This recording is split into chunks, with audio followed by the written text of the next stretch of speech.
Tasty, tasty.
Good afternoon, good evening, good morning, folks. I hope you're doing well, and I hope everything's okay on the stream, because I'm using completely new software this time, and hopefully it's going to stop the issues we've had with Twitch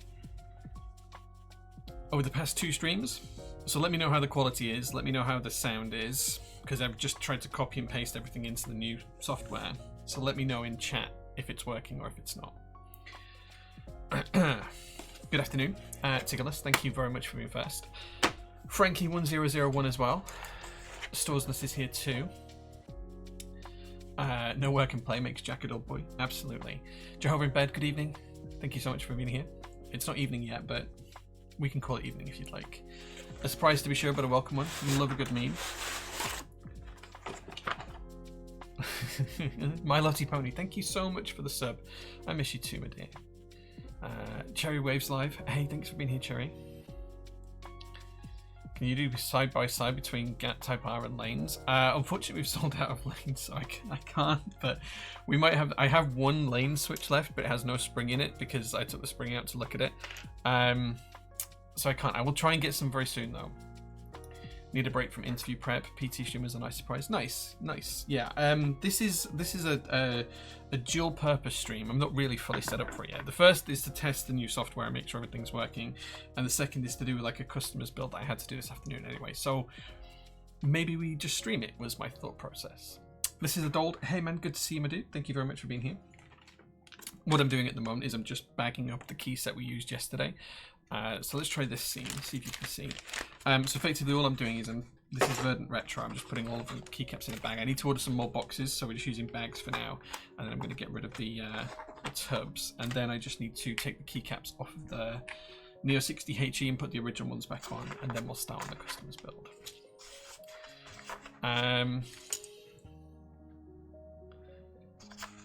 Envy by Saab with cheesecakes on the CF. That sounds nice. You type on a Mac Air keyboard. Hey, nothing wrong with that, Lottie. Metaven, thank you so much for being here. Blue Slushy says, do you know if the problem with distorted logo on the keycut number 160 has affected the prototypist ones? It affected all keyboards. We haven't received ours yet from the manufacturer. When we do receive them, we will wait for the revised tops to be finished and then we will send them all out. So there might be a small delay on that. We only got confirmation that ours were affected this morning, so we haven't updated Notion yet, but that'll be updated tomorrow when Sharon's back in. She's off today. So yeah, it will affect us, but not in any great customer impacting way other than a small delay. So yeah. I like the GMK box artworks. Me too, me too. Unfortunately, I gave up trying to collect them a long time ago. And I now don't collect them, and I tend to keep keycaps in boxes, but I have run out. So is the sound and everything okay, guys? Are you able to hear me clearly? Does it sound good, worse, better than normal? I'm just always really nervous when we change the software that something's going to break or be a little bit different. And I'm also conscious that I might not have got the settings quite right. Oh, no transcripts? Oh yeah, let me turn that on. Incredible. Let me turn that on. Okay, so it should now be listening and able to transcribe it, so let me know if closed captions work. Sounds good. Thanks, Frankie. Incredible. Was that a follow that I missed? I was too busy working on the transcript. Whoever that was, thank you. I appreciate you.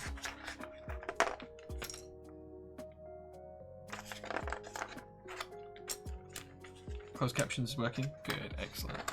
Sound good, picture quality is good, a little brighter, but I'm guessing that may be more to due to natural light due to some day. Yeah, so we do get a lot of natural light in the office, so it might look a little bit brighter. Your tones are back to sounding dulcet. Thank you very much, I appreciate that. I do appreciate that. So yeah, so it's just a little quiet stream this afternoon. Couple of little chores and then build a customer's. Unfortunately, I don't have the customer's keyboard. What happened was they bought the keyboard and then they've sent me back the plate and PCB assembly to put together. In fact, actually, we are using lanes today, so I can give you a little demonstration actually, because this customer got some of the last lanes. So whoever was asking for that, I do have Gator on Type R's in this board, and I do have Gator on lanes there. So yeah, the chat box on the stream has gone. Oh, interesting. Let me It's not gone.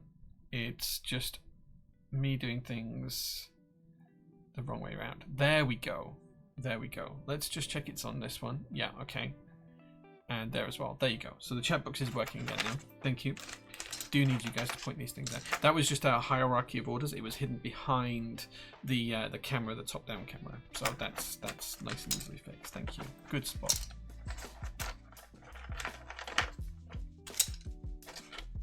There it is.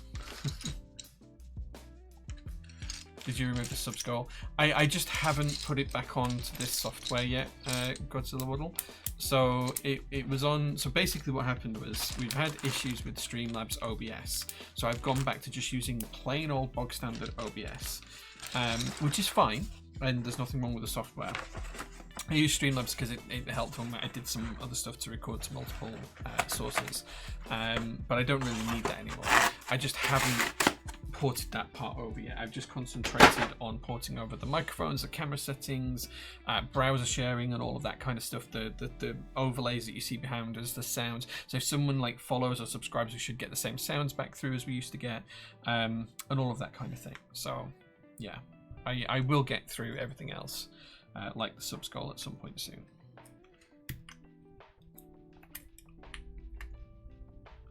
It just this is more of a, I normally wouldn't stream this, I'd normally just be building this with a YouTube video on, but I figured as I spent an hour changing all the software over, I'd give it a test and we'd try it out and we'd see. But first things first, I do need to put the original keycaps back on this board.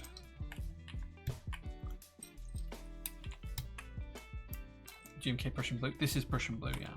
The camera doesn't quite pick up the right colors. I can't tune the camera to get the right colors. I did have a go, but it just does not want to pick up how it really looks. It's much nicer in real life. Such a good key set.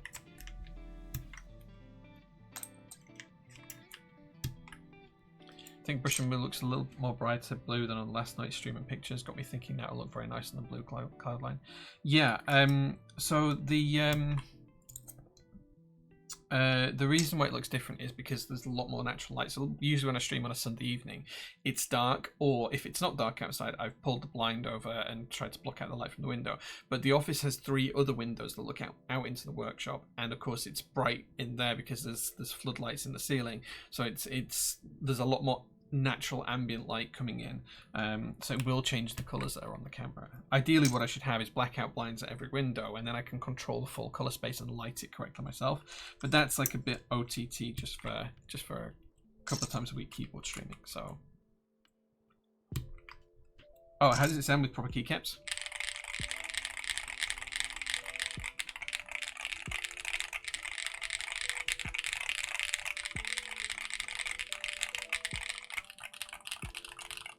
It sounds too good to be quite honest. It sounds way better than it has any right to for 120 quid.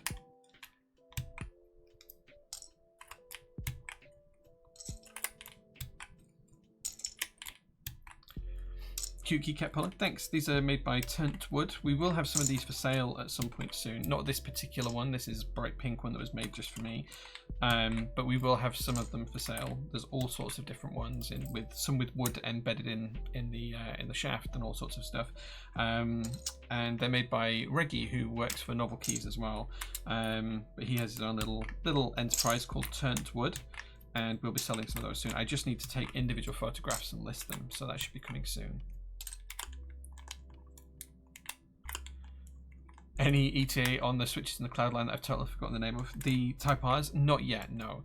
I'm still waiting for the second batch of Type Rs to arrive. They shouldn't be too far away. Fiction Blend, yes. We tend to only drink Fiction Blend here at the workshop. I have Classics Blend, which is pretty much exclusively used at home.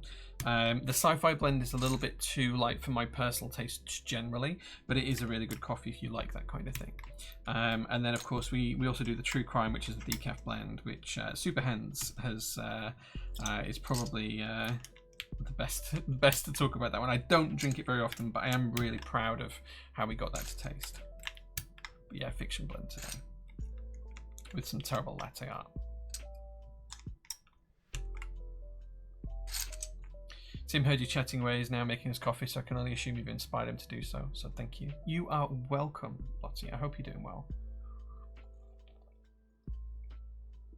I hope we get to see you guys soon. It's been a long time since I saw you guys IRL. I'm Quanta. Hey man, good to see you. Thanks for being here. Tasty, tasty. So that's because the alert box is not showing. There we go. So can I get that to redo that?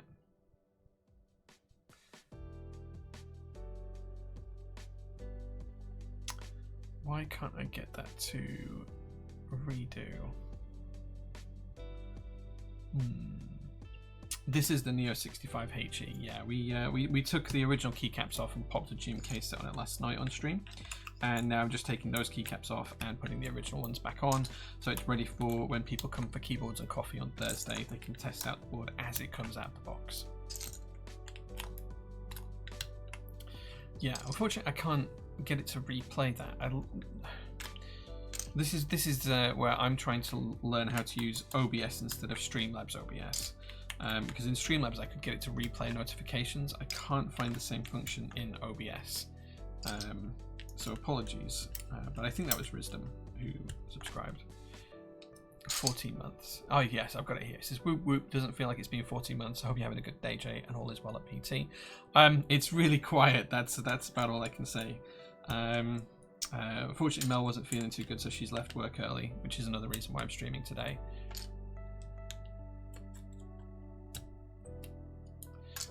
That's why Autonomy, the stream started just about 2 o'clock, because I was making sure all the orders were ready for DHL and UPS collection. So.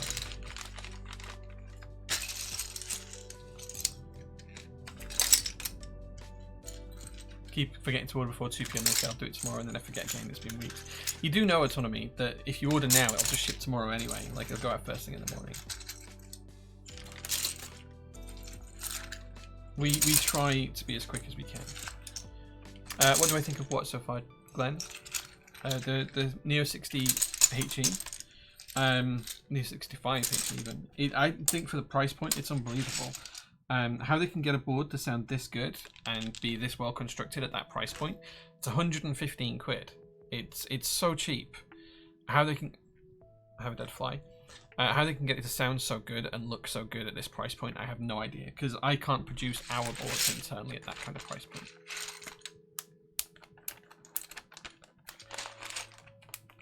I'm going to go build my Neo 65 I got months ago, but never got around to building it. A fun thing to do on a day off. Absolutely, man. Absolutely. Just going to move the cloud line out of the way.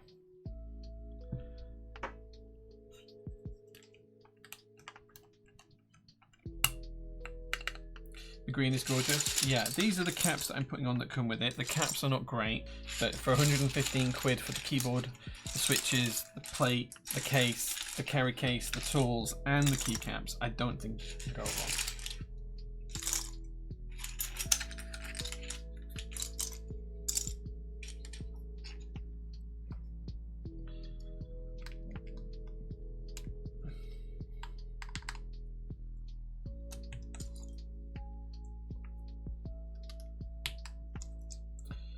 Okay.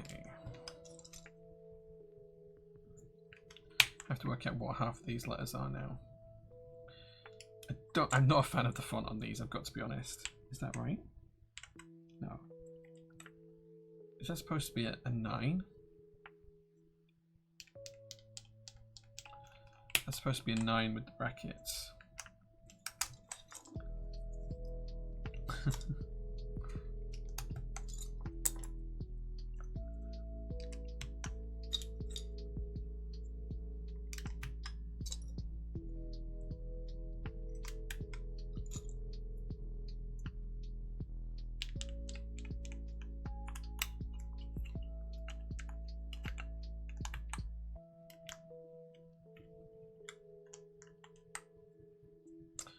Okay. How is Workshop Doggo? She's doing well, yeah. She's getting very old, is Gigi. We think she's just turned 10. And I know that sounds really bizarre that we don't know how old she is, but she was absolutely a wild animal before we got her. And she was a stray that had been rescued. And they didn't know how old she was. So they just had a best guess that she was somewhere between 1 and 3 when we adopted her. So we know she's between 10 and like 12 now, so or 10 and 13, I guess.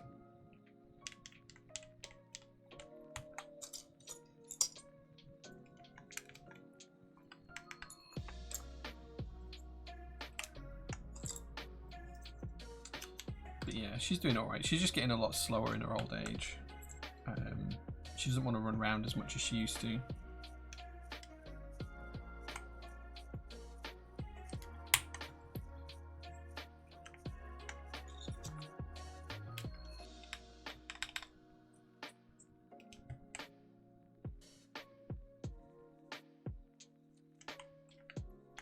Oh, that's not.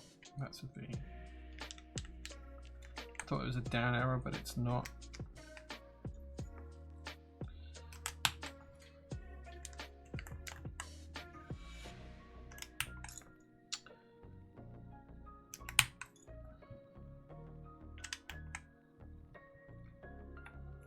That's the down arrow though.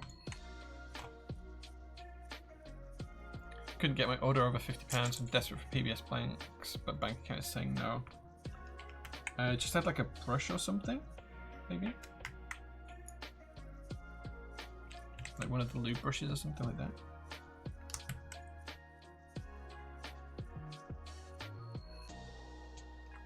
I had to look at that then and try and figure out what letter it was supposed to be. It did not click that it was supposed to be a C.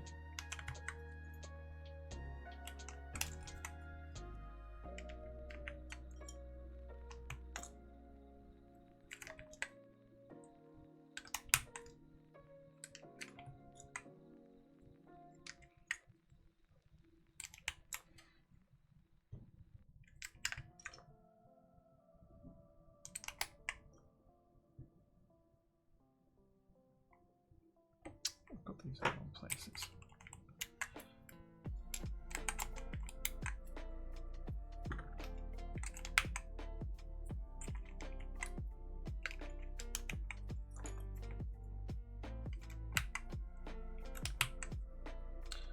Okay, almost there now.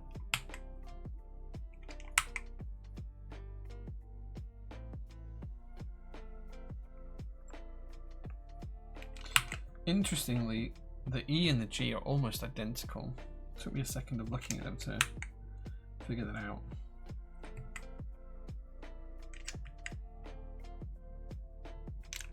There we go. All back to normal.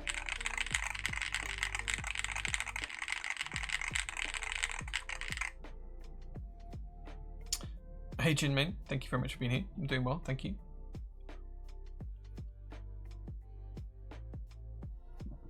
Which colour of the 65HE is this? This is the green colourway. It sounds terrible. It doesn't sound that bad. Some of the legends on those keycaps are really hard to read at range. Yeah, they're hard to read close up. Like I genuinely thought the V V was the down arrow at first, just because how it felt, and like the E and the G like really made me double take as if they were the same letter or not. And then when I picked the W key up, it was the other way around, so it was like that way around. I thought it was an E. If you look at it like that, it's an E. Like it's just Game of Fun things.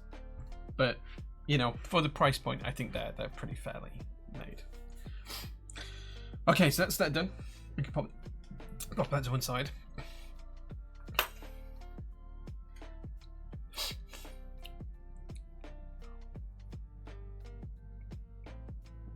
Okay, next up, we've got a customer board to build. And I say a customer board. What we actually have is switches and stabilizers, a plate and some foams, and a PCB. So we're going to build it as best we can. I'm just going to dig the customer's details out in a second. This is for an Ellora65. So it just come pre-installed with the rotary encoder and the screen. Yeah, the customer ordered the case previously. They ordered one of the brass editions, I think. And then they ordered this as a separate secondary build and asked me to assemble this before we shipped it out. So, let's see how the customer's asked me to build this. Where's my to make file?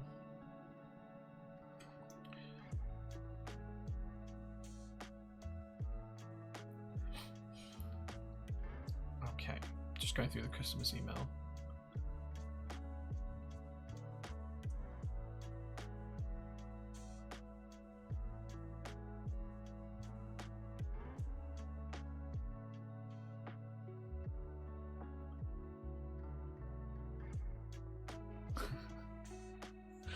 It's an FR4 plate. This is the FR4 plate.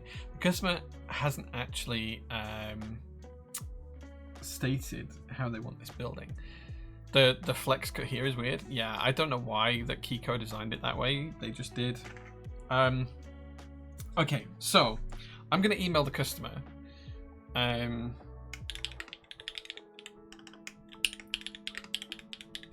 see what layout he wants.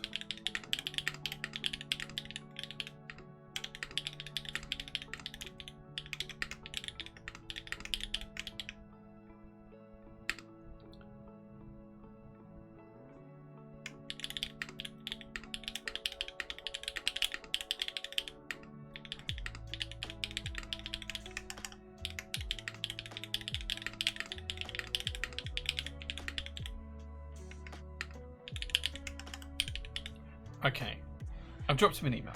We'll see what the customer comes back with. But whilst I'm waiting for it to come back, we can at the very least sort out the stabilizers. So we'll do that. I'm just going to check that the customer did order a hot swap PCB, because I'm not sure why they'd asked for me to do a build service.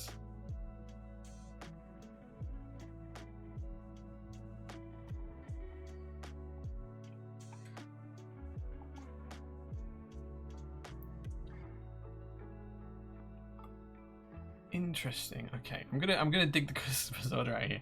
Mel gave me all the parts the other day, and she's like, "Oh, this is for that customer's build service." But I'm just gonna make sure I've actually got the right details. Oh no, they did order a hot swap ANSI PCB, the foam set, the FR4 plate, the Gator on switches, and the stabies. Okay, well let's lubricate all the stabies whilst they're coming to us.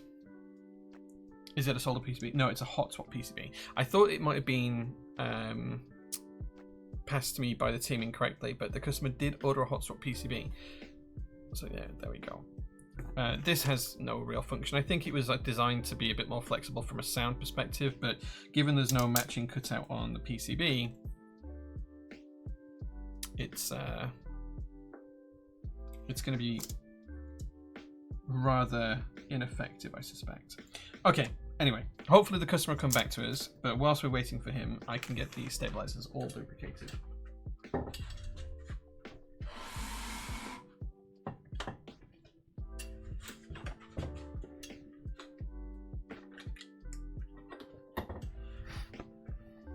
How weird? Who are we to judge? Absolutely.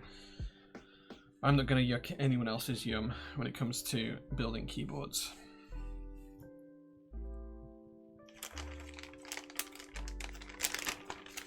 Pretty sure this only supports 7U or 6.25U and split space. I don't think it actually supports both spacebar lengths. Let's test that out.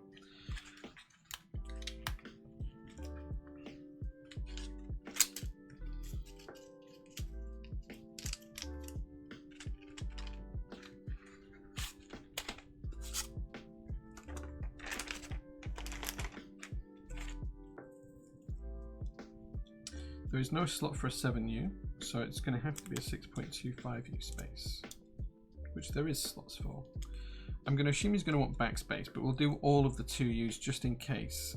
Oh, this only supports ANSI, so he must want ANSI layout. I'll go back to him.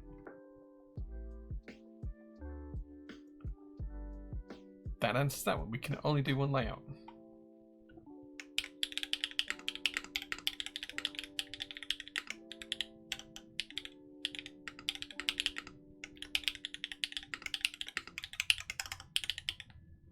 There we go. So we're going to be doing ANSI layout. There we go. Answers that one.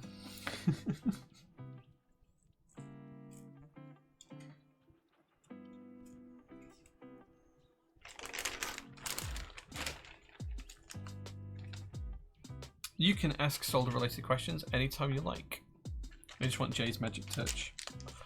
I wish more people wanted that. 6.25 units, 65%. Generally looks better anyway. I agree, JQ. It usually does. It usually does. I did think looking at it there was no 7U support, but hey, at least we have that proven now.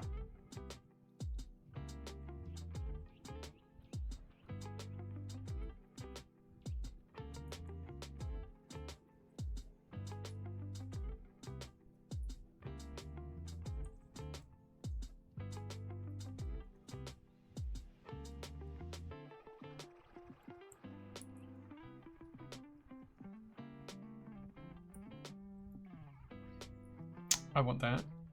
What is it you want, sorry? Lottie. What did I miss?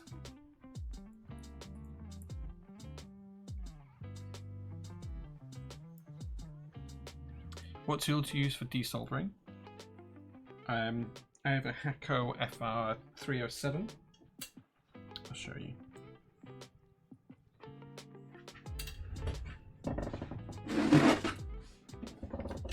This is what I use for, oh, my magic touch. Everyone wants that. I wish everyone wanted that, but I'll tell everyone that they want that. That's what I use for desoldering.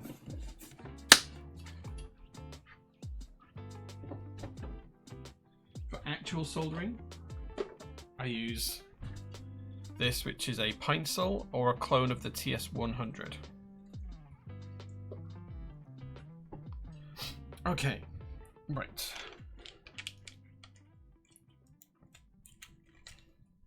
Howdy Jay, how's it going? Monday stream's starting back up. I'm going to have to start waking up earlier on Mondays.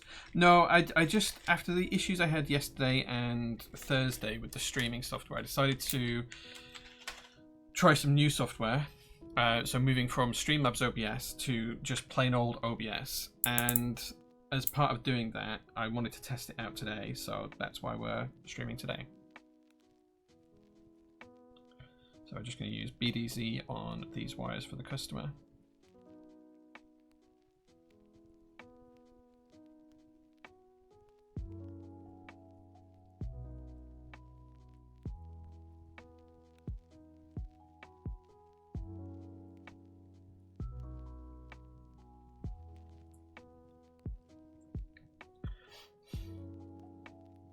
Yeah, I don't think everyone needs the kind of tools I have for desoldering. I probably do it more than most, or have done more than most in the past. I don't tend to do that much desoldering these days. But having the tools ready for it is nice.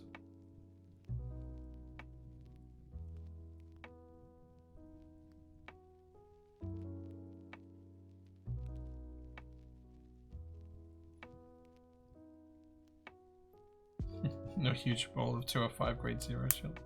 Yeah.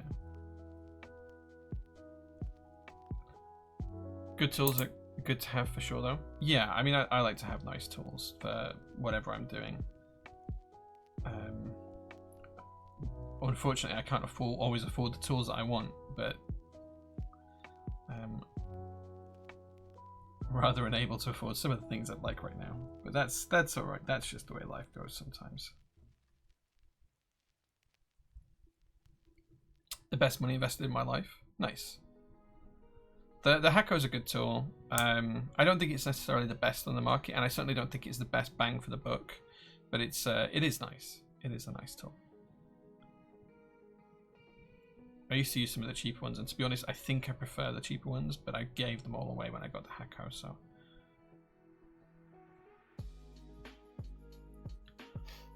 There's a good non-Hacko desoldering gun floating around somewhere. Just lost the link for now. Maybe the same one that I used to have. I gave one to JQ, I think, and also one to Tinkerton in the UK. Just some spare ones I had at one point.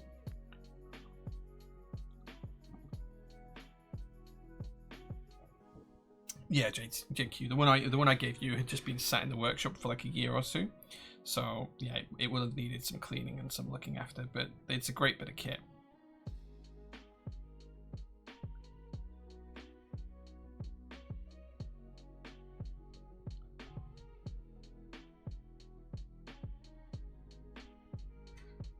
I think it's arguably better as a product than the FR4, the Hako FR301. Have I seen GMK Mutagen in person yet? If so, any thoughts? I haven't seen the full set. No one has yet, but I have seen some of the samples that were produced early on, and it's really cool. It's just a really good looking set. Come on, why do you not want to go in the hole? Come on, go in. There we go.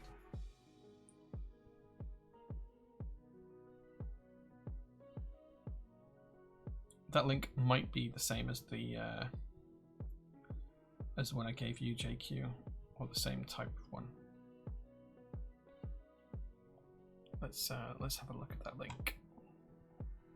Oh, I can test the browser bit out, can't I? Let's see how that works. Okay, it's a slightly different place. There we go. Okay, so it's not quite the same as that. Isn't the one I used to have, but it's very, very similar. It's very, very similar. It's probably the newer model looking at it, but yeah, it's a good tool.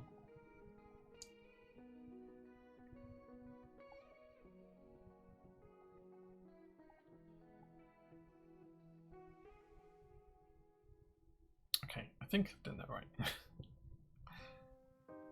This is the one I've got. Yes.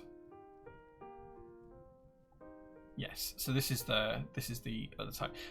So also Farnell do one, or RM Components do one of these, but they changed the blue bits to be red. But this is a bargain price for it. Absolute bargain price for it. Yeah, great tool for that kind of price. Would I be able to resolder a swap socket on a board? Like take one off a defunct one and replace it with a different one from the same piece of meat? Yeah, as Crispy says, as long as you've not damaged the pads, it would work.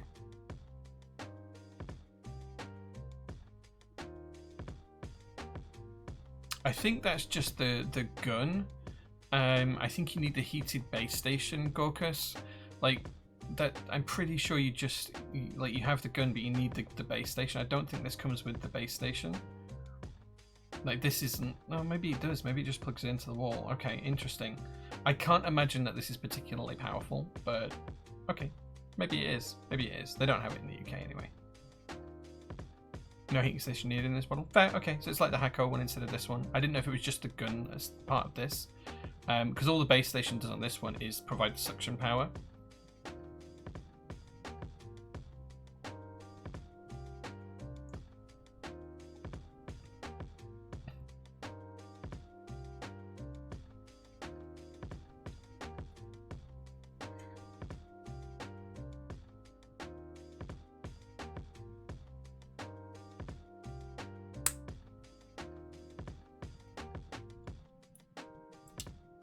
Why is it showing on this screen? Oh wait, did I turn the wrong thing off? There we go. I turned the wrong thing off. There we go. New software. Blame the user. Pebkek.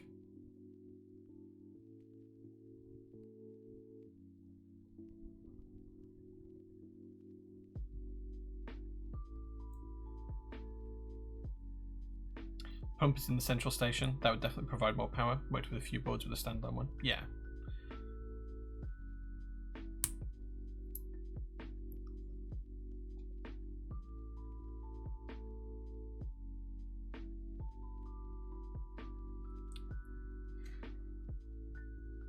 I think the only one that I've used with the integrated pump that's been good is the Hako one.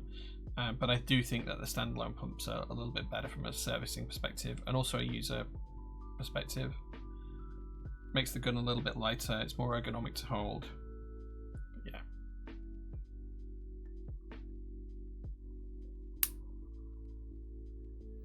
Okay, just put a light amount of lube on the slider rails now. And then we can get these installed in the board.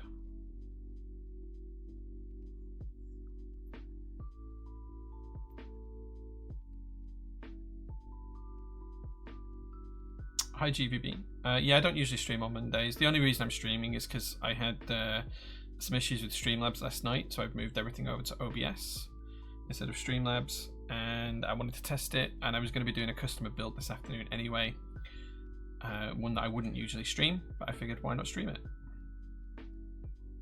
Any interesting plans for the week? I have some job applications to submit tomorrow. Other than that, I have UPS coming out to us on Wednesday to see if they can beat the DHL quotes that are currently live on the website. And I also have another company coming out on Friday who might be able to beat everyone for the shipping prices, so we'll see how that goes. Yeah, lots of stuff happening this week. The other things happening this week, I think my house is going to go up for sale, so I need to call my estate agents tomorrow and my mortgage advisor tomorrow as well.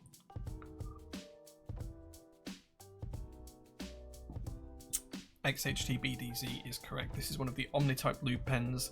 We have these in stock right now on the website. I can even show you that. If I do this, and then we go to...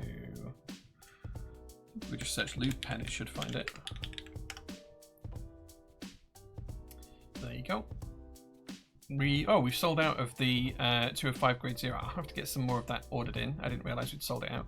But yeah, they are in stock and available and ready to ship, and they're just $7.98 including VAT, which is pretty cheap, I think. So yeah, JT has left a couple of reviews. So there we go.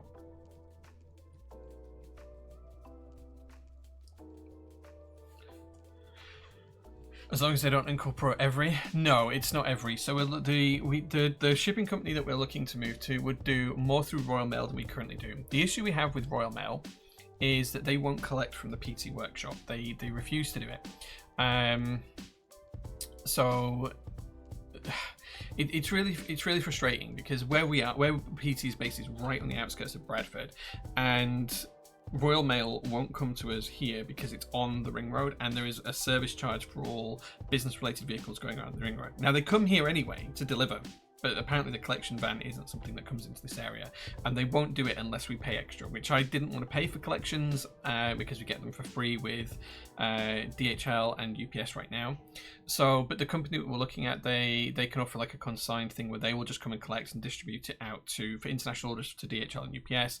For the vast majority of UK orders that are small and under 3 kilograms, it would be by Royal Mail, and then they would do anything larger than that with UPS or DHL dependent. Like, it all depends on what their prices look like and how the integration looks and works, and maybe we'd have to do a test to see whether it was viable or not. It's nothing firm decision, but I just want to make shipping as reliable and as cheap for customers as possible. That's the aim. So yeah. Need some Crytox 205 grade 0 pens though. Yeah, I'll get some more ordered. I didn't realize we'd run out of them, to be honest.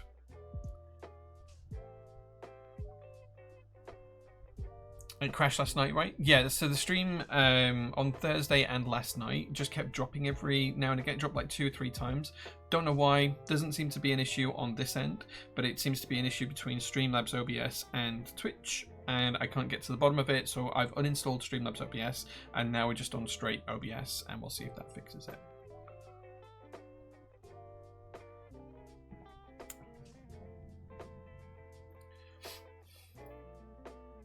Classic Royal Mail. Royal Mail are a pain. We had the rep come out a little while ago, and we were basically saying to them, this is the kind of volume we ship. You know, it's a few thousand packages a month, 5,000 packages a month, give or take, which is quite a lot of orders. And we were trying to say, look, if you want to take over the UK aspect of that, which is about, let's say, I don't know, I can't remember what the numbers were, but like 70%, say, what would that look like from a small package and large letter perspective and all of this? And they were like, oh yeah, unless you are already spending 15 grand a year with us, we won't give you any preferential rates. And it's like, well, look, we're spending, you know, 50 grand a month on courier services.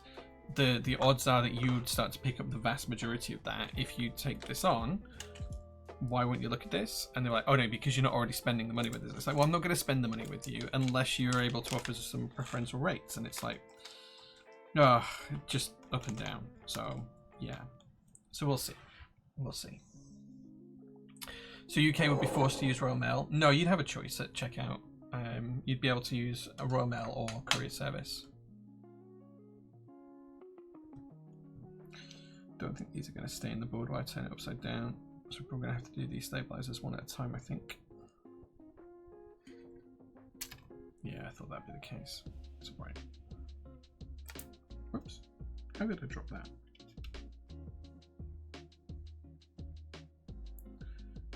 Oh, I've got the wrong screwdriver. That's why I forgot that these were Torx. Not Torx, Hex. There we go. And speaking of, I think that's UPS collecting just now. So I'm going to put this screw in, and then I'm going to give you, if you can give me 30 seconds, guys, I'm just going to go make sure that the courier service is okay for that. Back in a moment.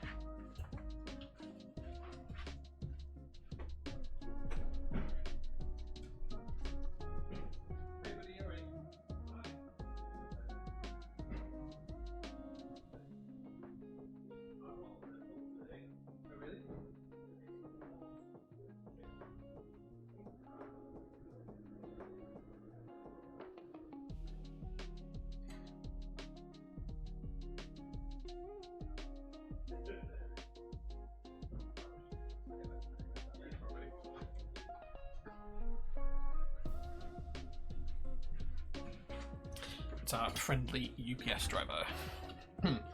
Chair stream? Yeah. It's a nice chair.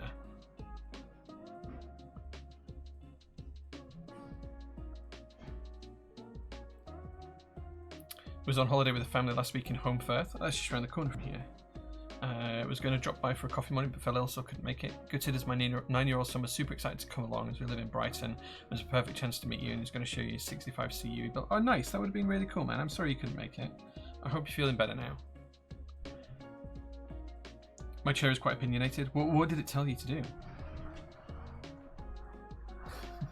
Did you see the new IC for GMK MT News ZX? Yeah, we took a look on stream last night at it. It's a really nice key set. Hopefully, if Beasley is interested in having a UK vendor, we'll be able to offer that.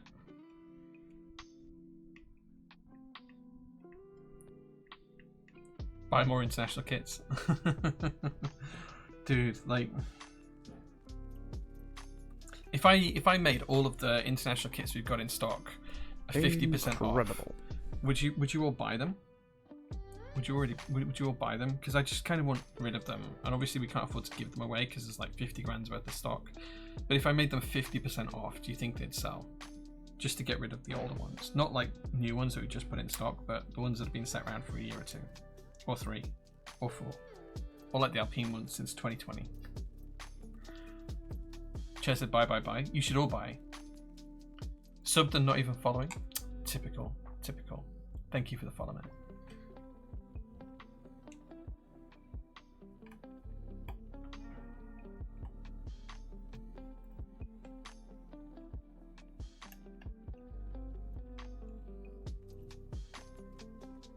Just have 1 or 2 in the collection, maybe. Yeah, like, Nordic UK kits are a struggle to sell sometimes. They really are.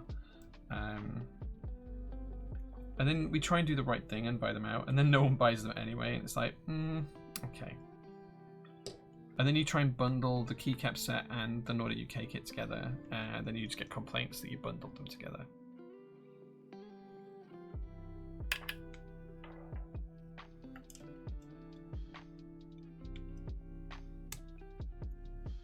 One day we'll crack the international kit issues. Well, like I suppose we have with KKB and Milky Way stuff, right? We just offer UK ISO kits, and the same with any SP stuff. We just offer the UK ISO kits. I wish we could get GMK to that kind of point.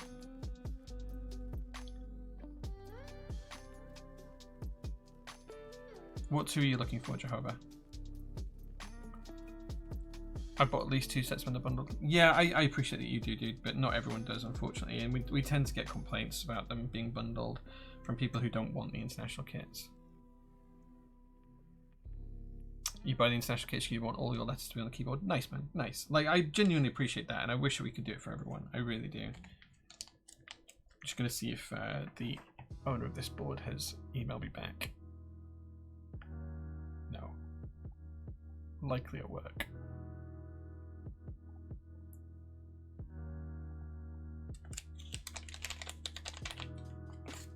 Yeah, I did have a meeting with GMK last week where I tried to broach the topic again, and whilst they're lovely people, they weren't particularly receptive to it.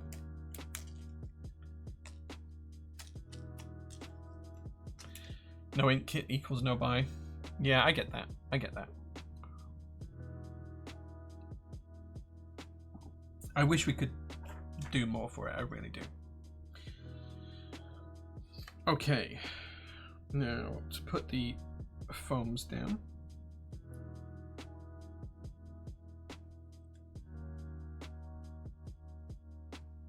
Just like so.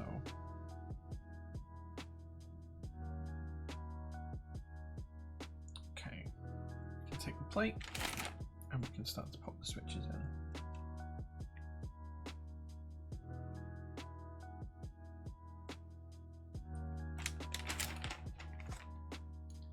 Small demographic. That is sadly the overarching issue. Yeah, you are not wrong, good sir.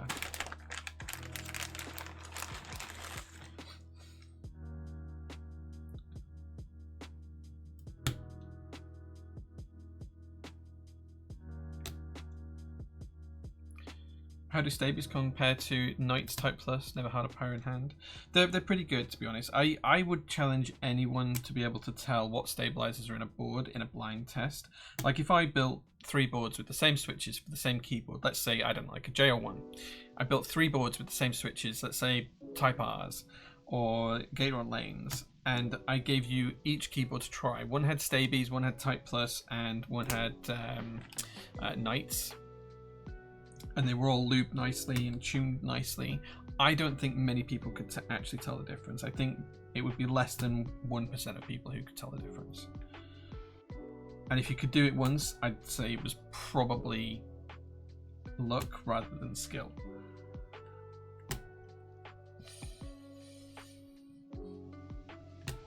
Once stabilizers are properly tuned, you shouldn't be able to notice them. That's the whole point, right? Oh, those flip around the other way, that's why.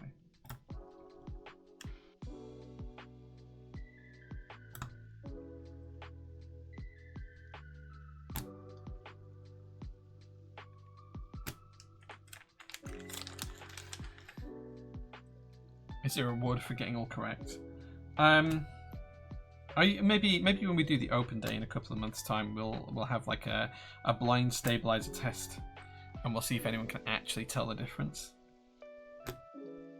I can 3D print a little jig and put the stabilizers in it, and people have to vote what they think it is, what stabilizer they think it is, without being able to visually see it.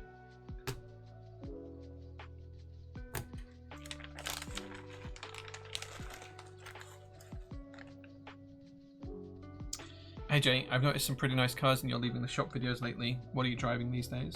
My daily driver is an Audi. It's just an Audi estate car. I do have some classic cars that I drive when the weather's nice. I have the ones you're seeing at the workshop are a blue Datsun 620 little pickup truck. Then we also have here a white Nissan Laurel from 1976. The Datsun 620 blue one is from 1974. And then I have a 1969 GMC K1500 pickup truck here at the workshop as well. Old American Brute V8, small block V8, 5.8 litres. I also have a Datsun S30 Z car, one of the original Fair Ladies from 1976. And then I've got a couple of other cars. My wife's Tesla goes back in 2 weeks, which will be good to get rid of that finally. And then I've got a 1969 Datsun 521 pickup truck, which is going to go through restoration at some point. I've got 2 Nissan P130s. Both are in restoration at the moment, although I've run out of money, so they'll be there for a while. Until I can find a job and have an income again. And then I've got a 1999 Peugeot 306 Turbo Diesel. That was my mother's car that I inherited when she died, and it's quite fun, but it's going to go to the scrapyard at some point because there's a couple of issues with it. We just can't spend more money throwing at it to try and get it back on the road. And then we have the company pickup truck, which is a Maxus TE90 EV.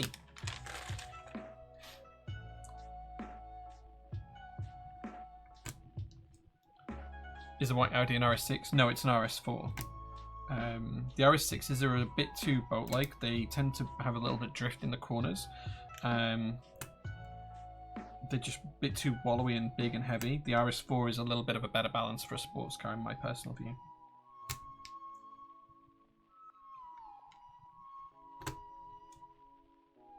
But of course your mileage may vary and you may have a difference of opinion.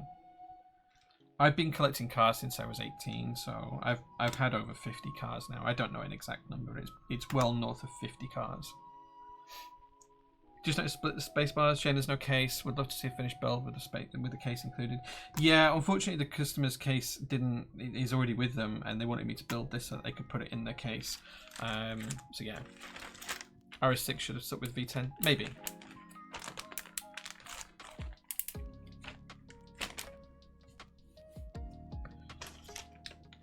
I mean, Chris Bezic has been in but I think he's been in most of the cars, to be honest. Where did I put the screws for this? Oh, there.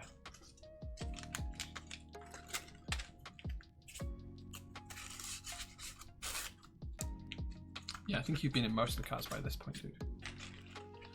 Chris comes to the workshop a few times a month. It's always nice to see him.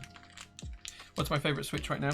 I vary. I would have said the lanes, but we've just sold out of them. I really like the new Switches that we just stocked the other day. I will show you. If you come onto the website, click on Switches. The Gateron Consus, these are really loud and clacky. Really, really like these if you like a clacky Switch.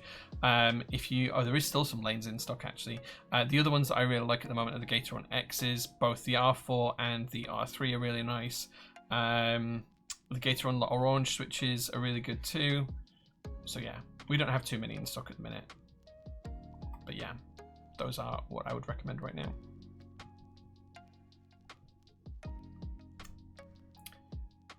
Still need to take you up and driving the Z. You are more than welcome, dude. Right, okay, I'm gonna load up Switch Hitter and then I'm gonna try and figure out how to get a source for it so you guys can see it, because in the old software it would have popped up automatically. But window capture.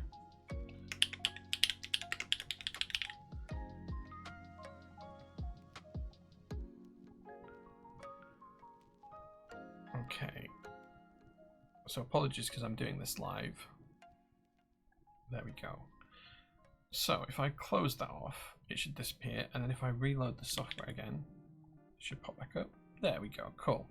Right. Okay, so now Switch Hitter is there. Let's connect up this Ellora65 PCB and give it a test. So the good news is that the screen works. We've got the little cat in the corner. Let's see if the switches work.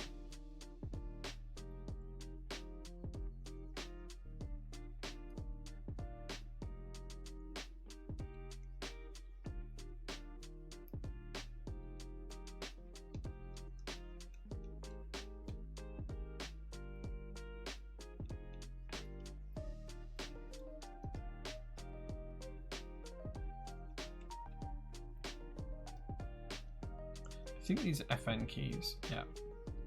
Yeah, so those both are set to FN.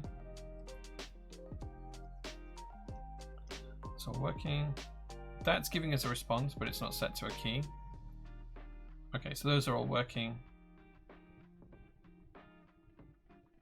And that's working too. Cool. Everything works then.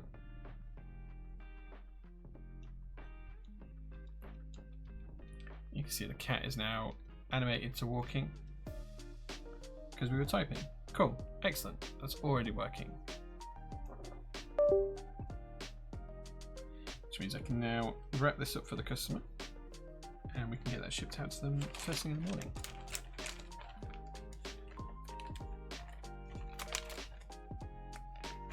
Can't wait to try out the console switches. Dude, I'm really happy with them. Really, really excited for them. And I hope you really enjoy them as much as I do.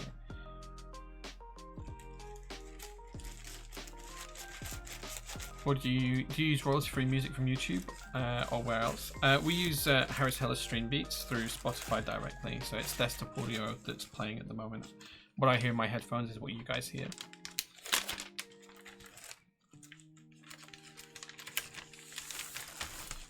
Okay, that's all built, all ready to go. And we can send that to the customer. Yeah, it's Harris Heller Stream Beats that we use.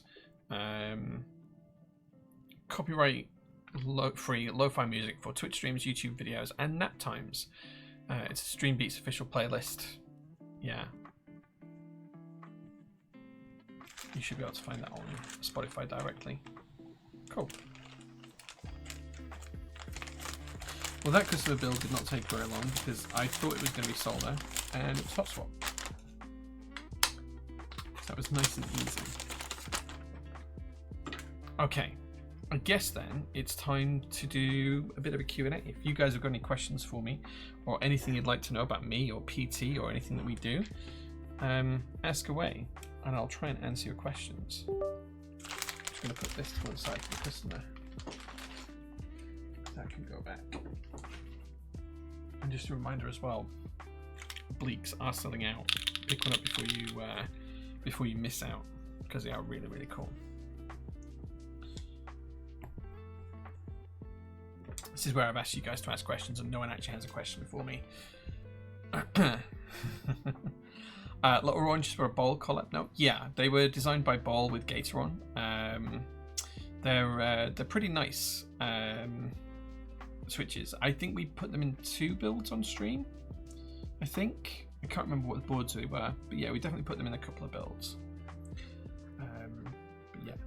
Chris, when I get the Laurel back on the road, we'll have to go out for a little drive, and we can just switch halfway through and drive the other cars. You can drive the Z to wherever we go for like a coffee, and then you can drive the Laurel back, and I'll do the other ones. Are there any upcoming projects or group buys you're really looking forward to? There's always loads that I'm looking forward to. I'm really looking forward to getting Midnight Rainbow back out there. In fact, I'm really excited for that because it's been a long time coming, and I can't believe it's been 5 years since the original group buy now. So I'm really excited to get that out there. I think Windbreaker coming back in GMK, I'm hoping to get the renders tomorrow, would be really, really cool. And I'm excited for that to run. I think the form for Midnight Rainbow actually closes on the 10th, so in 2 days' time, and then I can submit the revised kitting based off your guys' suggestions to GMK and get some updated quotes, and then we can try and get that running as soon as possible. Can use it as an excuse to get some nice photos of both too if you'd like. Yeah, we can get some pictures of the black truck and the blue truck so I can sell them as well. Frankie says, how did you get into the hobby? I know you may have been asked this so many times. Sorry in advance. It's alright, dude. So, about 2012, I was looking for a nice typing device. I was relatively senior at my job. I was going through quite a few promotions, and my job became quite heavily involved in typing a lot. I used to work for a bank as a program manager, so it was a lot of filling out Jira tickets and chasing down Confluence links and emails out the wazoo. And I just wanted a nice tool to do the job with. The laptop keyboards weren't great. I had a ThinkPad at the time, and I just wanted a nice keyboard for when I was docked at my desk. And I found that there were these people in Korea making keyboards. This would have been in the old TGR days, and I've kind of followed it for a little bit. And then I think I had some of the really early kind of Chinese built boards. So I had I can't remember which way around it was, either an Pro or a Poker. I'm not sure which order they came out in. I had both. One of them would have been my first truly mechanical keyboard as an enthusiast, and the other one would have been the second. And then I had a CM Storm from Cooler Master, which was terrible. And I actually had the case hydro dipped to look like wood. I don't know what happened to that board actually. It's long gone now. I had it hydro dipped to look like wood. So that's a long time since. And then around that same sort of time, I kind of got into keycaps. So I discovered Massdrop, and the kind of community just discovered that GMK had the original cherry molds at this point. So there was a couple of group buys that were really early. So GMK Triumph Adler and GMK Royal Alpha happened relatively close together in 2015. But my first actual keycap group buy was a signature plastic set, which was an SA profile set called Calm Depths, and that the original run of that happened in 2012. So I have that somewhere, which was a really cool set. From there, it just kind of like progressed. I made some friends in the hobby. We kind of like looked at keyboards a lot. We bought a few. I realized that things were struggling in the UK to get hold of things. And around 2015, I started streaming. 2014, 2015, I started streaming originally. And one of the things that came out of that was like, it was really obvious how few products were out there. So I started to talk to Mechboards, who had been around about this sort of time, about whether we could get more products in, offered them some finance, some funding. They kind of wanted to do their own thing. So then the idea and the seed was set up to set up Prototypist. That started in around 2016. The idea to start Prototypist. It was kind of delayed a little bit at first because I joined Top Clack, which was an old group buy aggregator kind of channel. So we were reviewing group buys, talking about the new ones. I think Black Simon does something very similar today. And that was really good. It was really popular and successful for a long time.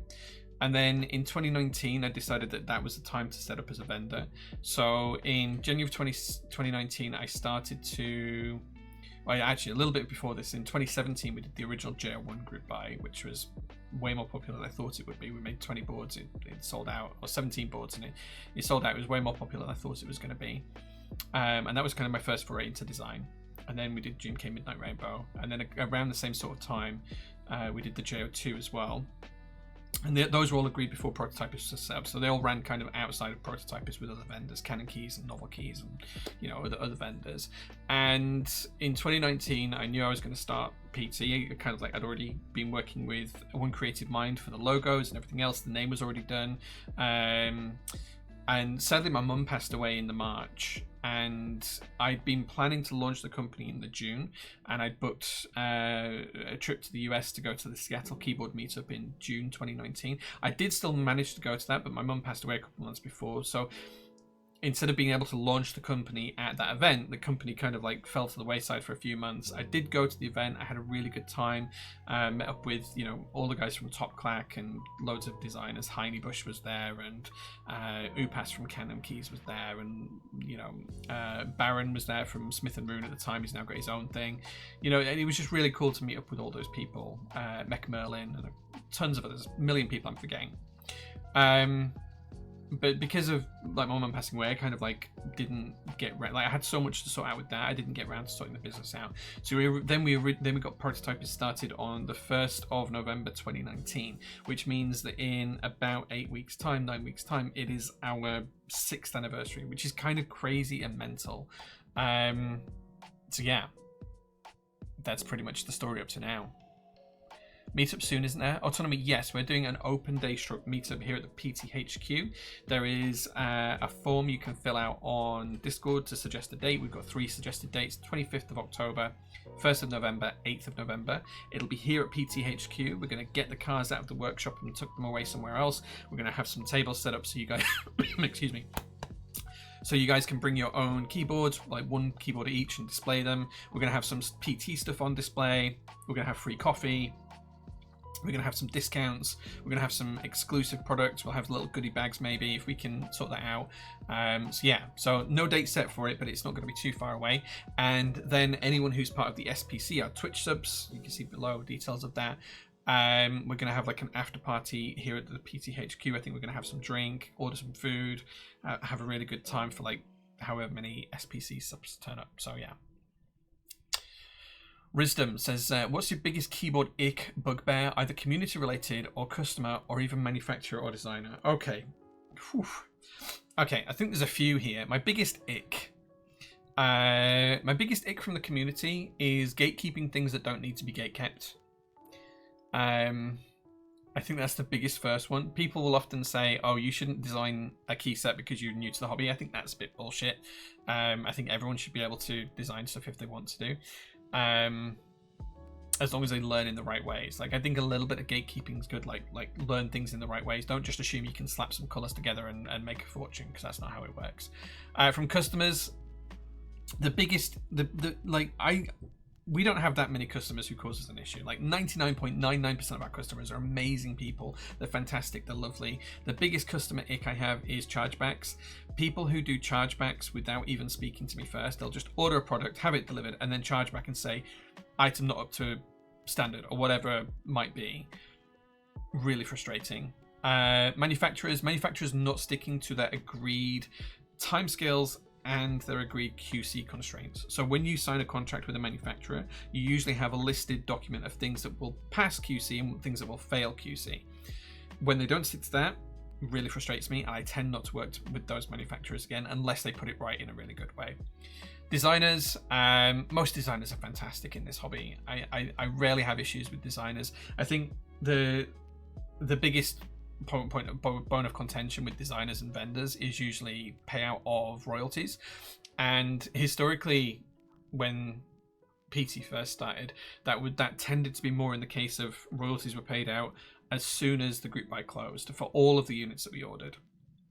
And that seemed okay for a little while, and so we had designers that would disappear on us and then not fulfill their color matching duties, or not provide added renders when it came time to promote the set to put it in stock, or wouldn't help with QC, or didn't check over renders, production renders, like actual finalized files from GMK, say, to produce them. So we then started saying, well, we'll pay you the group buy ones, the royalties from the group buy, once you've fulfilled your requirements to get the set to fruition, and then we'll pay you royalties in stock after we sell the in-stock sets. So you kind of get two payments, one for the group buy sales, one for in-stock sales, and kind of split it like that. But we had a couple of designers around that sort of time, this was a couple of years ago now, who would then, after you sent them the calculations, then here's the spreadsheet, here's the breakdown of every penny we received and every penny we made and every penny we lost, they would say, oh, well, that doesn't work for me, so I'm just going to bill you what I think you should pay me as royalties. And it's like, that's not how this works. Or people changing agreements. Say we had one designer where we had agreed that royalties would be paid after fulfillment of all orders, as in every keyboard has sold and they've all been fulfilled, we'll calculate your royalties and pay it then. And they basically changed their invoice after for production to do it. So there's different things for different things, and that's few and far between on the designer. It's few and far between on the customer front. You know, manufacturers are up and down. They're probably the hardest part to manage. Is 41.99 or 42.01 a better approximation of 42? 41.99, because if it's 0.99 recurring, it is 42 for all intents and purposes. 42.01 is completely different, and it's above. Have you got any holidays coming up that you're excited about? No, I have nothing booked, and it'll be after I get a job and settled into a role that I start to look for vacations and holidays. My wife is very conscious that she wants to go away, and she has been mentioning it, but she wants to move house as well, and that's going to have to come first. What are you looking forward to outside of keyboards? Pass. Very little at the minute. Oh, I actually know I'm starting a new Dungeons and Dragons style game tonight, which I'm excited for. That'll be good fun. I'm looking forward to that.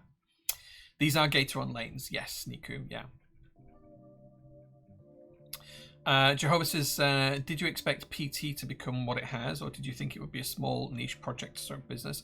So originally, when I started the company, the idea was that it would just be for our products, so Midnight Rainbow, JO2s, JO1s, that kind of stuff. And it was supposed to be kind of like quite small and niche.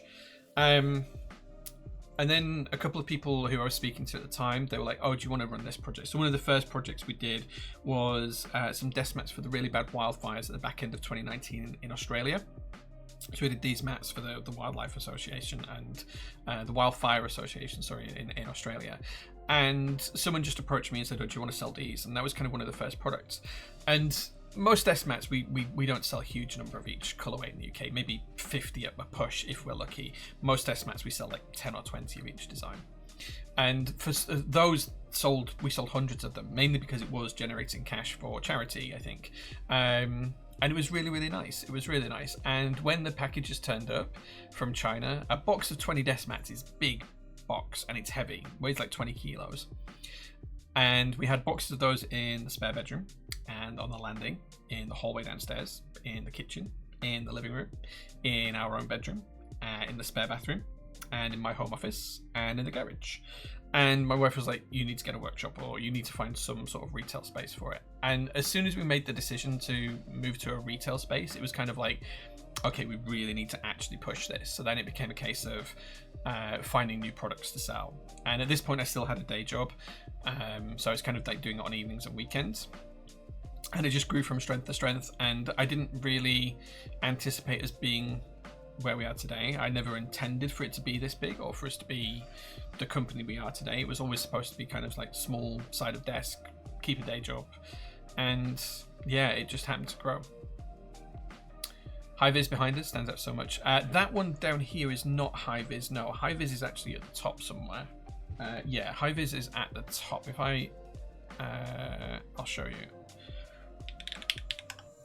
Let me control the camera because it's on a gimbal, so I should be able to control it. Yeah, so high vis is actually that one at the top, just there. That one is high vis. This one's one of the Deadline Studios keycap sets. There we go. As I've gotten a little bit older, I'm becoming more interested in the business side of the hobby. How much does it cost to run PT on a quarterly or yearly basis? So it depends on what you mean by cost. Like the operating costs of the business change. There's a few things that are stable. So for example, the rent for the workshop is about £6 grand a month, which is a lot of money. Then there are business rates, which we have to pay every month as well. That's £1,200 a month. That's basically just a corporation tax to the council for the rights to run a business in the area. Then we have staff costs. We have Sharon and Mel on staff that we have to pay for. Then we have pensions costs because we have to contribute legally to a pension for them. Then we have things like holiday and sick pay and pots for all that kind of stuff. We also have to contribute for national insurances, which has changed in the UK and is significantly more expensive now than it was a year ago. We also have student loans. If any of the team have student loans, we have to pay those as well. On their behalf. We then of course have accounting fees. That's about £1,250 to £1,500 a month, depending on how big of a month it is. We then have Shopify to pay for. That's anywhere between £800 and £1,000 a month, depending on app usage, because we have plugins and they have different costs depending on how much we use them. Then we have insurance, which is a fixed cost, which is about £18,000 a year for employer, employee, and customer product liability. Then we have insurance for the stock that we hold here at the workshop. That's about £12 grand a year, but that fluctuates depending on how much stock we have, so that's a rough price cost. And then we have some other things like we have the company vehicle, because we have to have that. That's £150 a month or something. Then that has to be insured for all the staff. That's a couple of grand a year. We have gas, water, electric here supply. I think that's about £1,000 a month for all of those. So overall, our operating costs are probably somewhere in the region of £100 grand a year. Given the fact that we aim to make about 10% profit, that means to just stay afloat, we have to roll over £1 million a year just to keep the lights on in terms of revenue. That's kind of like the best. I mean, you can actually look up at Levicious the historic numbers on PT. Although last year's, which have just been published, are a little bit of a whilst they're technically the correct documents, they don't tell the full story, because last year we had to write off a lot of losses from other vendors. So companies like Rama, My Keyboard, Captus Keycaps, all of My Key Club, and all of the other companies that went bankrupt that have impacted us over the last few years. We've lost about £1 million. It's about 945,000 in losses to these other companies, where we've paid for them for a product or a service and they haven't provided that back to us. And last financial year, which ran up to last November, was the year where we actually decided to write all of that off. So it makes it look like we made absolutely no money last year, because we were writing off all of that loss effectively. So I think overall it looks like we made like a 150 grand, 200 grand loss in the last financial year because of all of those losses. But the previous years will show you a better tale of the story about kind of like the true finances behind PT, but that's all public. Do you plan to design another keyboard once the J series is finished? once the J03 and the J01 final edition run, I don't think I'll ever design another keyboard. I'm not saying never, I just don't think I will. The main reason because keyboard design has changed. I think if you can't produce a board that can be sold at as MOQ of 10,000, it's going to be really difficult to crack the market continuously going forwards. I don't have the technical design ability to be able to keep up with the current hobbies on that kind of stuff. You need to do the Cinema Club sleepover idea for the post meetup. Yeah, we could do that. Regarding the Mentor, pumice or machinist? Machinist for me. You can't run this key set because it's 50% like this other key set which ran 8 years ago and only has 50 units. Yeah, I mean, that kind of gatekeeping was bad, yeah. Jay, do you remember what your first group buy was? Could be first as a vendor or your first personal purchase. My first group buy was an unlucky one. I was the only UK purchase. Oh man, that sucks. Like we've had a couple where we've only had 1 or 2 sales in the UK, which has been a struggle because then there's no point in us actually even buying it. We'd lose money doing it. My very first group buy was SA Calm Depths, which was run through Geekhack. And then after that, it was through drop for GMK Royal Alpha and Triumph Adler. I think Triumph Adler came first. But yeah, that was my first. The first one we did as a vendor, I think, was the desk mats for the Australian wildfires I mentioned. We did try to do a group buy with TKC for a calendar, but that failed to get anywhere near MOQ, so we had to refund all of those. Just got to the job site, catch lanes. Thanks, man. I know it meant little to nothing on switches, but would you ever consider creating a J original switch if you could have a J switch in a J series board with keycaps designed by J? Probably not. I like the MOQs for switches are gigantic. Like you're generally talking, depending on which manufacturer you want to go to, it's going to be anywhere between 50,000 switches and 250,000 switches. And that's a lot of switches. I don't think that I have the pull within the community to sell that kind of number of switches. So no. Can you ask for Handabyte R3 or MT New? I believe someone is working on an MT New version of Handabyte. Keepkeeper, thank you so much. That's a lot. How much does all of this add up to monthly, yearly? The best way to look at our finances is to look on Company's House, yeah. You need to sell so much just to break even. Yeah, we have to, and it has to be constant. That's the problem. Yeah, that's all insane. Everyone should go buy an international kit or two. Dude, like, yeah, like, I wish. I think one of the biggest things that's going to change for PT in the next 18 months is that we're going to have to move away from this workshop. It's just too expensive. The way the market has peaked and then dropped over the past 2 years means that it was the right idea to move into this site when we moved in, but it is not sustainable for the long term. So ultimately the idea here is that my wife wants to move house. Wherever we move to, I'm hopeful that we either can buy a house with a barn or we can build a barn, and I will put my car collection in the barn and also move PT to that barn. That's kind of like the idea. We did find a house that would have been perfect for this. We did put an offer in. Unfortunately, because our house has not yet sold, it goes up for sale this week, we weren't able to do a formal offer, and it looks like that property now has sold to someone else. So we've kind of lost out on the property we wanted.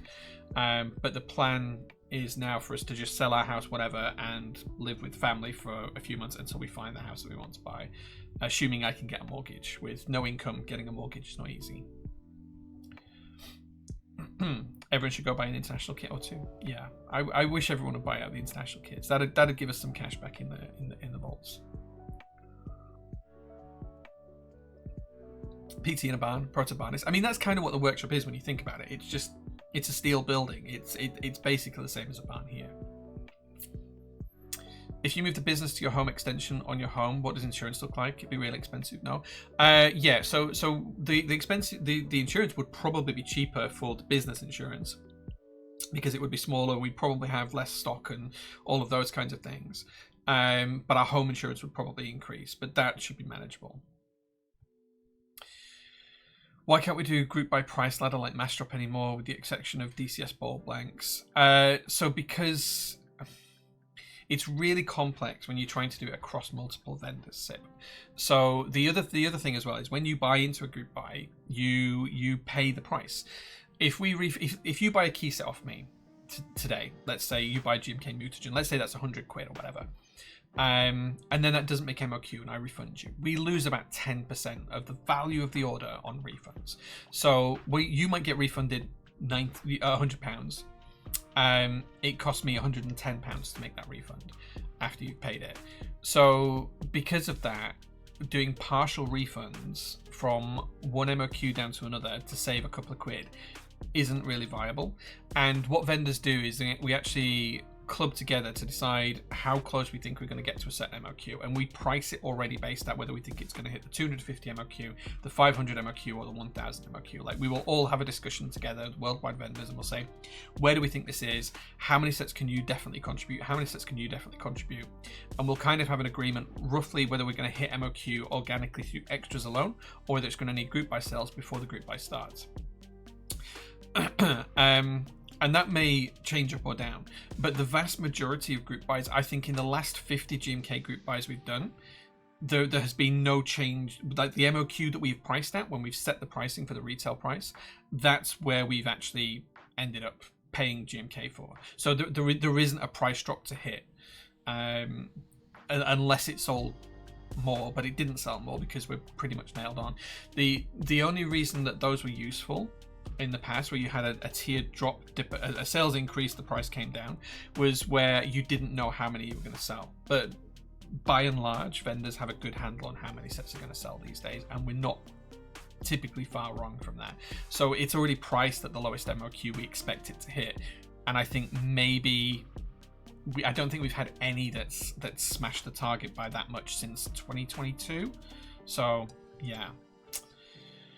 Prices wouldn't change that much if the wear level's right. I tell you what, I will get up a GMK quote and I'll tell you how much I won't tell you what set it's for, but I'll get a GMK quote up and I will tell you how much the quote was for at one MOQ and then how much it was at the next MOQ. Okay, just to kind of give you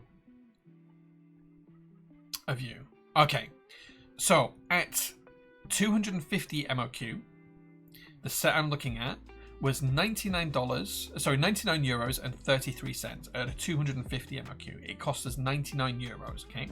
So bear in mind that this is going to sell for €120. So the profit margin is less than 20%, split between designer and the vendor, so about 10% each. Okay, 99.33. At double the MOQ, at 500, that comes down to €88.69. So it comes down by about €11 for doubling the MOQ. For doubling the sales, you only get an €11 price drop, which is about 12%, just under 12%. If you then hit 1,000, it comes down to €84. So the price difference between 1,000 pieces and 250 is €14. It's not huge. Like, I know people think that there is this massive saving. There really isn't.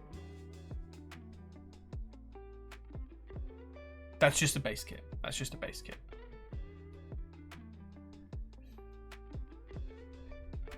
So that's the other reason why price ladders aren't viable as well, Sip, because there's just not enough margin there for us to play with to do it. So yeah, I'm not going to tell you what set that was for.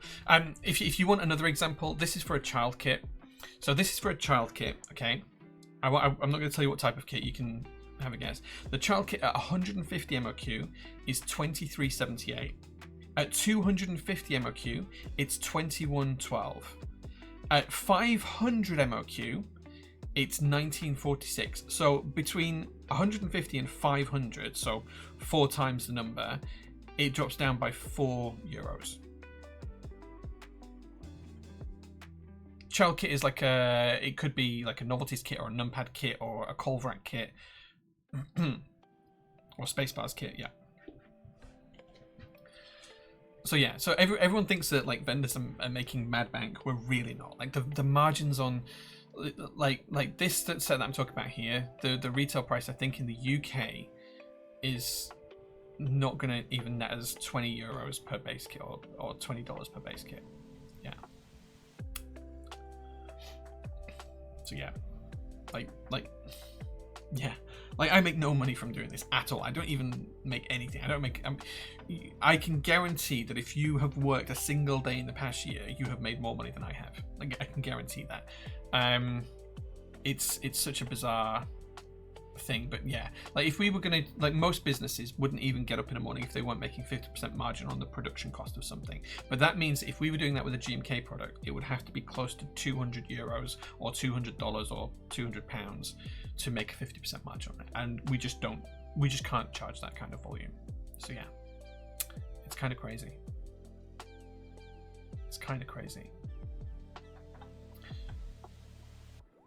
Having seen how slow GMK are, I'm not surprised. Well, production timelines are about 14 weeks. Based off this quote, which was 2 or 3 weeks ago, 14 weeks is currently estimated. So 3.5 months, 4 months. That filing cabinet is so good.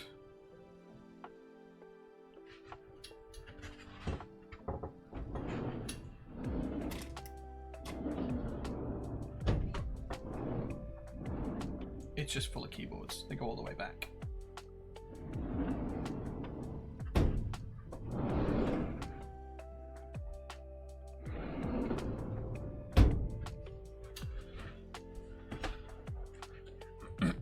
Are you doing just this for the love of the game? Yeah, I mean, this is where I'm gonna have to start. Literally, I've been typing up my CV this morning and doing some changes to it because I'm gonna have to find some income. I've had no income for nearly 5 years now, and I can't go much longer without an income. So yeah, I do this because I love the hobby, not because I want to make money. And there are people who do it for making money, and that's fine. That's just not why I started this. I just want to make sure that we have good products available here in the UK, and I'm sure that a better business mind than me could take over PT and make it profitable and make an absolute killing. But that's just not how I want to do things. Like, yeah, like if you brought in someone who was great at marketing and able to do all the viral stuff and get, you know, stuff out on TikTok and whatever else and all of that kind of stuff, great. I'm sure you could do you could triple our revenue, I'm sure. But that's not me, and it's not what I want to do. So, yeah. Yeah.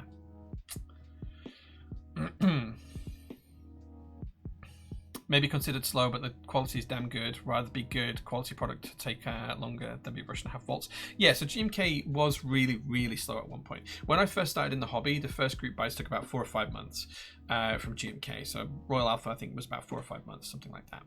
And then over COVID, because they couldn't get staff in to produce the keycaps, and because there were just so many group buys being run because everyone was at home and able to, you know, do different things and design more key sets and people wanting to buy them, production timelines went over 2 years, you know, and now we're back down to about 12 to 14 weeks. So it's kind of cool.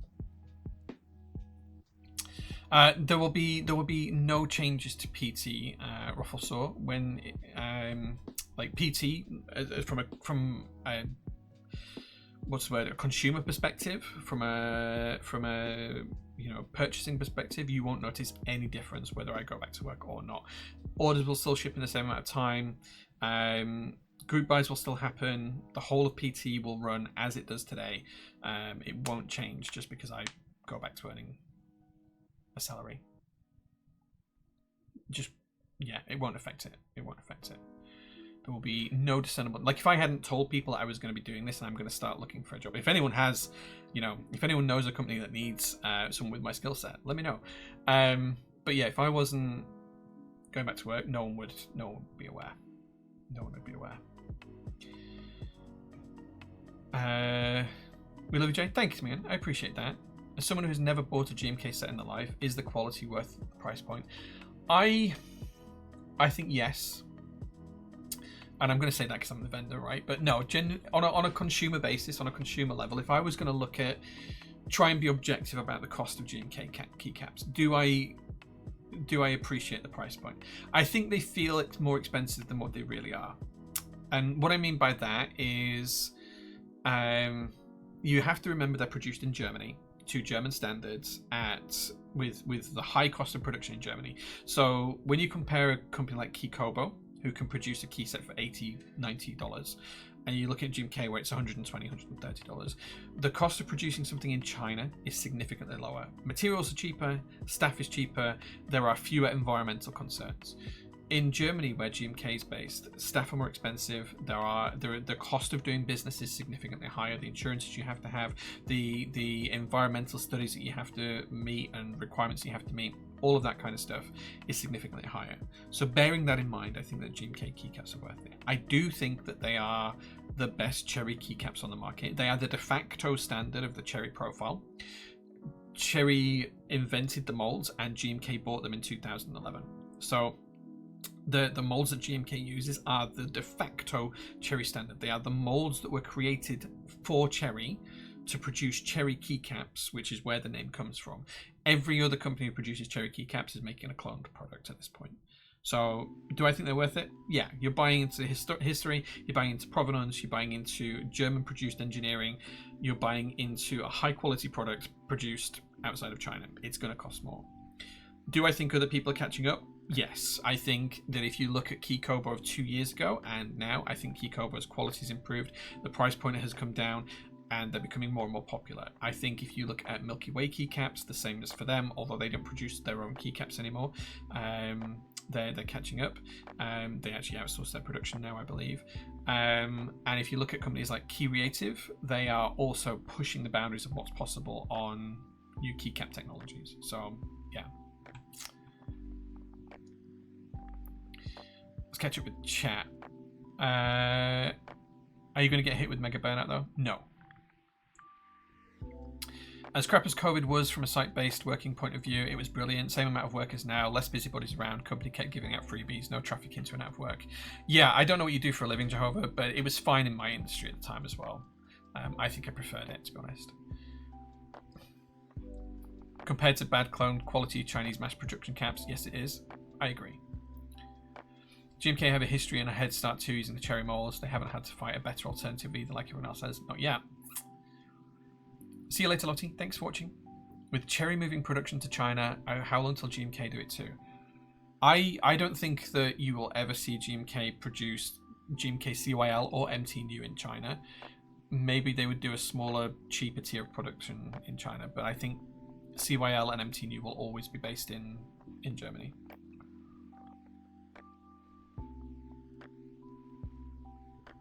I use sets like PBS blanks at the moment. Being a Fort is used with all the add-on kits, it works out so much better. Yeah, that makes sense. GMK won't do it if they need to offload the keycap production. They will just sell it off. Their main products will still be made in Germany. Yeah, you have to remember that GMK's biggest product is not even anything to do with keycaps. It's production of circuit boards and control panels. So yeah. Personally, I think GMK sets are really nice and worth it. Yeah. Can't wait for LOV, KKB, LOV. Yeah, I think that's shipping. It's on the way to us now. How does adding multiple colors impact GMK pricing? So the more custom colors you do, the more the price increases. The more complex your colors are, the more the price increases. So DCS Windbreaker, for example, because it's got so many different colors, is more expensive, and they're custom colors as well. It is going to be more expensive than if you did, say, exactly the same kitting with GMK Midnight Rainbow, which uses stock colors. So yeah, the more complex you're making it, the more expensive it becomes. Perfect for the SPC JO2. Nice, yeah, LOV will look great on that. Yeah, send some pictures when it does come. Pretty sure people said the same about Cherry in the past, Nest. If only GMK can do triple shot. I never say never. Never say never. I mean, it's bigger now as a percentage of their business than it used to be, Shadow. It used to be about 10%. I think it's closer to 40% now of the company size is down to keycaps. But yeah, they're really proud of what they do and what they make. And if you went to the factory when they did the open days a couple of months ago, it was really great to see them share that, because they're really, really passionate about what they do. Franz was showing people around, and he's the lead engineer of producing keycaps, so yeah. What do you think about companies like Yuzu? Yuzu is just Keyreative though, right? Yuzu is just another brand of Keyreative, and they're doing individual prints. They're not as high quality as the prints they would do for a full production run of, you know, a group buy, but it enables people to get one-off copies of what they want. The only downside to it is I have seen people who've done Yuzu, they've used Yuzu to create a key set that they can no longer buy, which just rips off the designer of the key set. You can talk about that amongst yourselves. I have my own opinions on it. I have seen Yuzu Midnight Rainbow. Someone messaged me and said, I've made this. Thank you very much for the inspiration. And then they said that they were going to order a couple of dozen sets to sell. And it felt bad. It made me feel bad. But, Yuzu are doing what they're doing. But it's just another arm of Key Creative, right? Aren't Cherry moving Switch production from Germany to China? Yes, they are. Do you think this will change quality or price of Cherry Switches? From what I understand, they are shipping the machines that they use in Germany right now to make the product out to China. So the quality shouldn't be impacted. But again, who knows? Will the price change? I don't know. I can't see Cherry reducing the price of the Switches, no. Yeah, JQ subs it. Why would they charge less when they don't have to, right? They're going to charge what the market allows them to charge. I don't think that will be something they can do. It'll have to be different staff, so could maybe change, right? I mean, you'd have to assume that they would keep quality to a certain level. They don't want quality to drop because then they're known for good quality, right? They're known for making high quality Switches. That's what they want to protect. If that's your IP, then that's what you need to protect. The only thing I can think of is that they're going to nail the quality and they're going to spend time to make sure they get the quality right.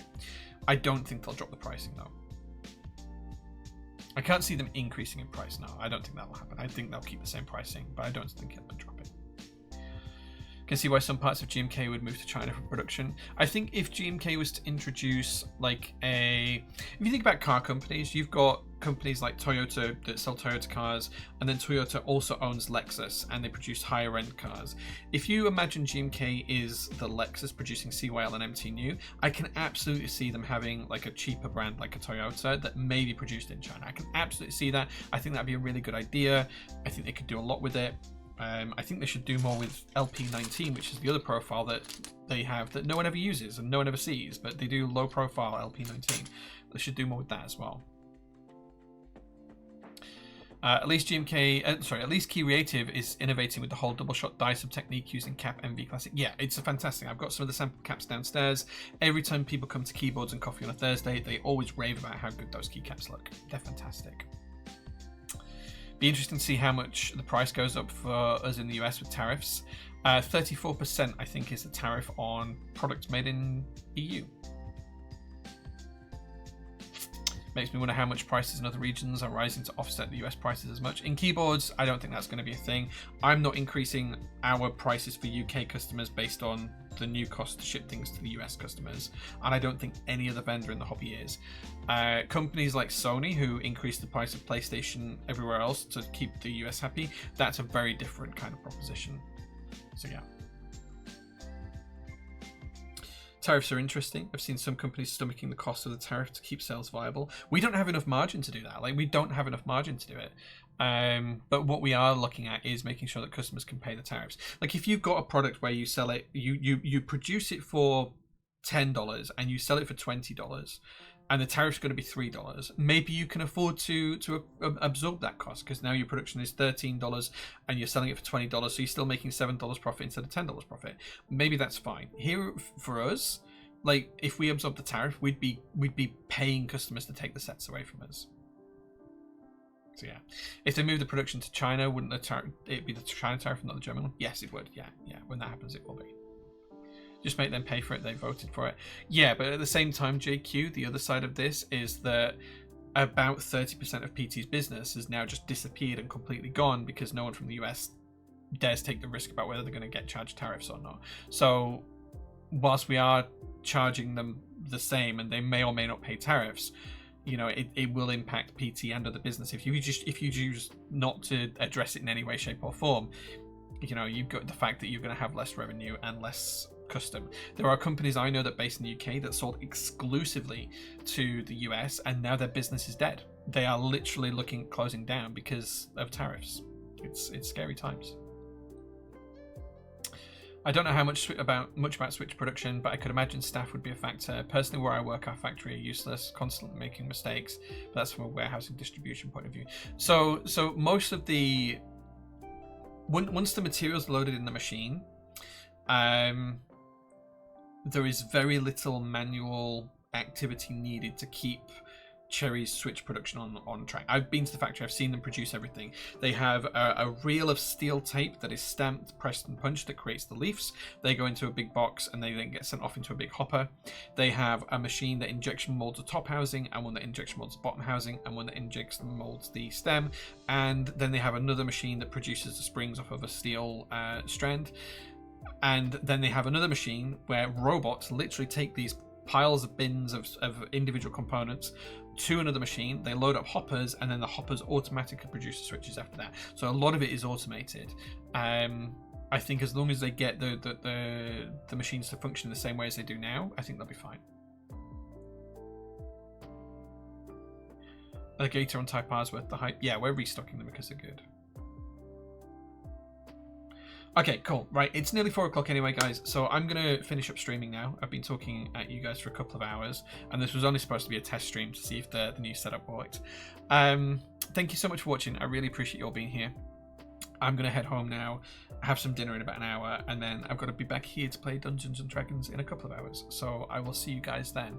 Well, I'll see some of you guys then, because some of you guys are playing the game with me. If not, I will see you guys on Discord and on Instagram and on Roll for Caffeine, on Jay's Roastery, and all of that other good stuff. But thank you so much for watching, guys. I really appreciate every last one of you. Take care.